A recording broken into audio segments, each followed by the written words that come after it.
දෙහිඔවිට ජාතික පාසල දහස් ගණනකගේ ජීවිත එලිය කළ දහස් ගණනක් ජීවිතවලට ඉහළට යන්නට ඉනිමන්තැනෝ අපේ ජීවිතවලට අමතක නොවන සුන්දර මතක නිර්මාණය කළ මේ අපේ ඉස්කෝලේ පසුගියදා ඇති වූ දරුණු ගංවතුරෙන් රටේ බොහෝ තැන්වලට වගේම අපේ පාසලට අත්තුනෙත් කවදාවත් අත නොවුණු අවාසනාවන්ත ඉරණමක්. දෙහිඔවිට ජාතික පාසලේ පුස්තකාල ගොඩනැගිල්ලේ මේ දිනවල සිදුවන අලුත් වැඩියා කටයුත්තක් නිසා පුස්තකාලයේ තිබුණු පොත්පත් ඇතුළු සියලුම භාණ්ඩ එදා තිබුණේ වෙනත් ශාලාවක. අවාසනාවන්ත ලෙස ආ ගංවතුරෙන් අපේ ඉස්කෝලේ අපේ පුස්තකාලේ තිබුණු එකම පොතක්වත් නැවත පරිහරණය කරන්න බැරි විදිහටම විනාශ වෙලා.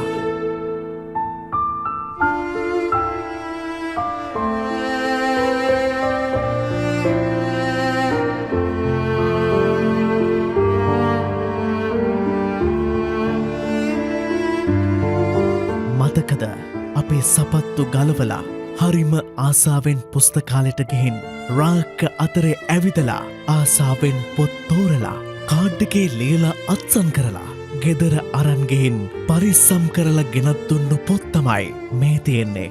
ආයේ ඒ එක පොතක්වත් කවදාවත් කාටවත් පාවිච්චි කරන්න බෑ.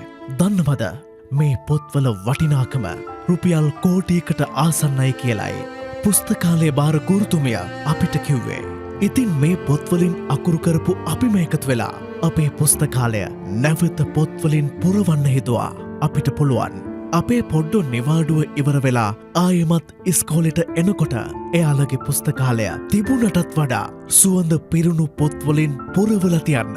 පුංචි එක පොතකින් හරි මේ වෙලාවේ උදව් කරන්න අපිත් එක්ක එකතු වෙන්න කියලා අපි බොහොම ගෞරවයෙන් ඔයාට ආරාධනා කරනවා. පාසලේ හදවත බඳු පුස්තකාලය ආයෙමත් පොත් දහස් ගණනකින් පුරවන්න හදවතට පොතක් වැඩසටහනත් එක්ක එකතු වෙන්න දැන්ම WhatsApp මැසේජ් එකක් හරි ඇමතුමක් හරි දෙන්න.